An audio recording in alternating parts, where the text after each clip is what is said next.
سنیں وہ میتھس والے ٹیچر تھے, انگلش والے ٹیچر, جو آپ جن سے آپ کو بہت جن کو آپ سے بہت چڑ تھی, اور بلا وجہ وہ آپ کو بلاتے تھے, تنگ نہیں کرتے تھے, مطلب بلا وجہ پوائنٹ آؤٹ کرتے تھے.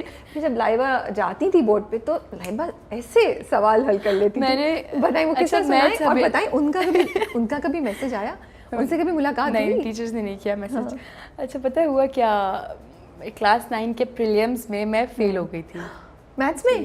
نہیں ٹوٹل میتھس تھا نہیں 9th میں, تو میں ایک میں پاس ہوئی. انگلش میں, انگلش تھا وہ, تو اس میں پاس ہو گئی, باقی سب فیل. لائبہ خان فیل ہو گئی بھائی, امی سے پڑے تھپڑ.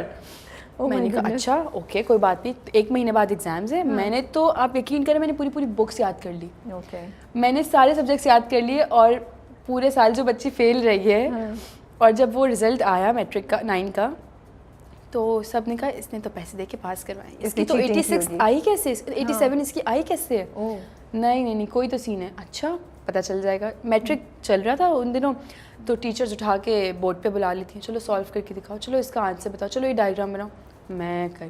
اچھا میں نے چھپ کے نا کوچنگ بھی لیا میٹرک میں نا, تو وہ پڑھ کے آتی تھی صبح 1 دن پہلے, اور آ کے میں تو, کیونکہ مجھے اسکول کی ٹیچرس نے بہت اچھا پڑھایا, آئی لو یو آل, لیکن میرا دھیان اسکول میں نہیں ہوتا تھا, کیونکہ میں سب سے اینڈ میں بیٹھتی تھی, سب کو تنگ کرتی تھی.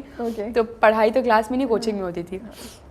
تو وہ ہوتا یہ تھا کہ مس کو اس لیے غصہ آتا تھا, تو ہمارے اسکول میں اسکارفس پہنتے تھے, تو میں ہر وقت اپنا اسکارف کھول کے بیٹھی رہتی تھی, اور میری آنکھوں میں کاجل ہوتا تھا. کاجل تو مست تھا اسکول میں لگا کے جانا, اور ان سے چڑھتی تھی فیشن کر کے کیوں آتی ہے, میک اپ کر کے کیوں آتی ہے. تو وہ اچھا ادھر آ جائے, چلے بورڈ میں آئیے سالو کریں. اوکے مس میں آ رہی ہوں, لیکن میرے آپ نے تو پڑھائی تھا, اب میں کیسے کروں گی سالو. نہیں مجھے نہیں پتا, میں تو پڑھا رہی تھی, تمہارا دھیان نہیں تھا نا.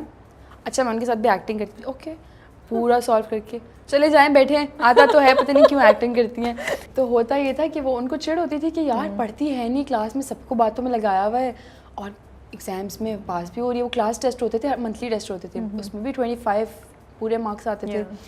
تو ان کو بڑا ہوا کہ یار یہ ایک دم سے اتنی کوئی کیسے, یہ پڑھنے والی بچی نہیں ہے, اس کو کیسے آ گیا. پھر میں نے کہا یار نہیں میں تو پڑھ, کیونکہ میرا دماغ تو الحمد للہ تیز ہے, تو پڑھنے کی بات ہوتی تھی کہ دل ہے تو پڑھ لیا, نہیں ہے تو کسی کے ابو جی بھی مجھے نہیں پڑھا سکتے, وہ والا سین تھا.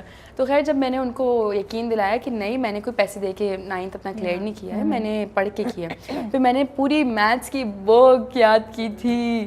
ہمیشہ سے سنا ہے نا میتھس کو سمجھ کے سالو کیا جاتا ہے, میں نے یاد کر لی پوری بک اپنی نا. آئی تھنک جب آپ حافظ قرآن ہوتے ہیں, ہاں, تو آپ کی میموری بہت اچھی ہو جاتی ہے. یہ تو اللہ کی طرف سے آپ پہ ہوتا ہی ہوتا ہے, تو مے بی اس کا بھی بہت اس میں ہاتھ ہوگا, تعلق ہوگا اس چیز کا, کہ آپ اتنی جلدی چیزوں کو یاد کر رہی ہوں گی. ہاں الحمد للہ. بٹ میں کہتی ہوں آپ کے لیے کتنا آسان ابھی ہوتا ہوگا نا, کہیں سے بھی پڑھ لیا قرآن ایسا ہے بالکل. اچھا میری کوشش ہوتی ہے کہ میں نا اس کو روزانہ پڑھ لیا کروں. میں گاڑی میں صبح بیٹھتی ہوں نا, تو میں کوئی نہ کوئی صورت پڑھ لیتی ہوں. اس سے بھی روزانہ پڑھنے سے بھی آپ کو نا پریکٹس ہوتی ہے. فیوریٹ صورت کون سی ہے آپ کی؟ سورہ بقرہ. ماشاءاللہ. ایک ٹائم تھا جب میں اس کو ڈیلی پڑھتی تھی, تو میں 15 منٹ میں سورہ بقرہ پوری پڑھ لیتی تھی. اب تھوڑی سی اسپیڈ سلو ہو گئی کیونکہ ڈیلی نہیں پڑھا جاتا, تو وہ آدھے گھنٹے میں 40 منٹس میں پوری پڑھتی ہوں. جب سیٹ پہ یا انڈسٹری میں کبھی بتاتی ہیں بات, تو لوگوں کا کیا ریئیکشن؟ میں نہیں بتاتی, ہر ایک نہیں بتاتی, جج بھی تو کرتے ہیں نا. میں نے ابھی شو میں بتا دیا, اسی لیے میں نے پہلی دفعہ بتایا کسی شو میں. بٹ یہ چلا جائے گا نا, اگر نہیں ایڈٹ میں نکلوانا ہے تو ابھی بتا. نہیں تو جائے, کوئی مسئلہ تھوڑی, میں تبھی تو بولا. مجھے تو لگتا ہے یہ بہت پیاری بات ہے. ہاں, تو مجھے نہیں کوئی اس سے مسئلہ. پہلے میں کرتی تھی لوگوں کو جج اسکول ٹائم پہ نا, جب سے میں نے تھوڑی سمجھ آئی نا, پھر میں نے کہا یار جس کی زندگی ہے, جو کر رہا ہے کرنے دو. اپنی زندگی اپنے آپ سے مطلب رکھو, جج نہ کرو کسی کو. اپنی زندگی میں اتنا کچھ چل رہا ہوتا ہے کہ آپ اس کا خیال رکھیں یا دوسروں کی زندگی کے بارے میں سوچیں. مجھے تو ایسا لگتا ہے میں نہیں, اب جو کر رہا ہے, جو جس چیز میں خوش ہے اس کو اس میں رہنے دو. اچھا برا سمجھا دیا, تب بھی نہیں مان رہا, اس کی مرضی. ٹرو. تو بھائی یہ کہاں سے آیا ڈزنی لینڈ کے بائے والا, ڈزنی لینڈ کے بائے پرپوزل؟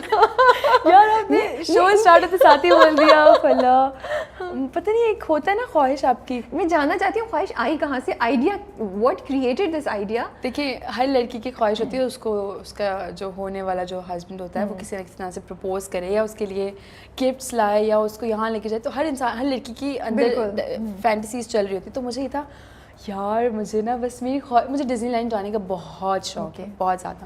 ابھی تک میں نہیں گئی ہوں. تو مجھے یہ کہ میں چاہتی ہوں میں جب جاؤں نا وہاں, تو مجھے وہاں پرپوز کرے جس سے یہ شادی ہوئی ہو. پھر میں سوچتی ہوں بیٹھ کے یار شادی سے پہلے تو میری اماں ٹریول کرنے دیں گی نہیں, کہنے والی تھی. تو یہ تو ایسے ہی ہو سکتا ہے کہ میرا تو یار نکاح ہوا ہو یا میری شادی ہو, اس کے بعد میں جاؤ تو مزہ بھی نہیں آئے گا. کیا مزہ آئے گا؟ اور اگر وہ لے کے جا بھی رہا ہو بائی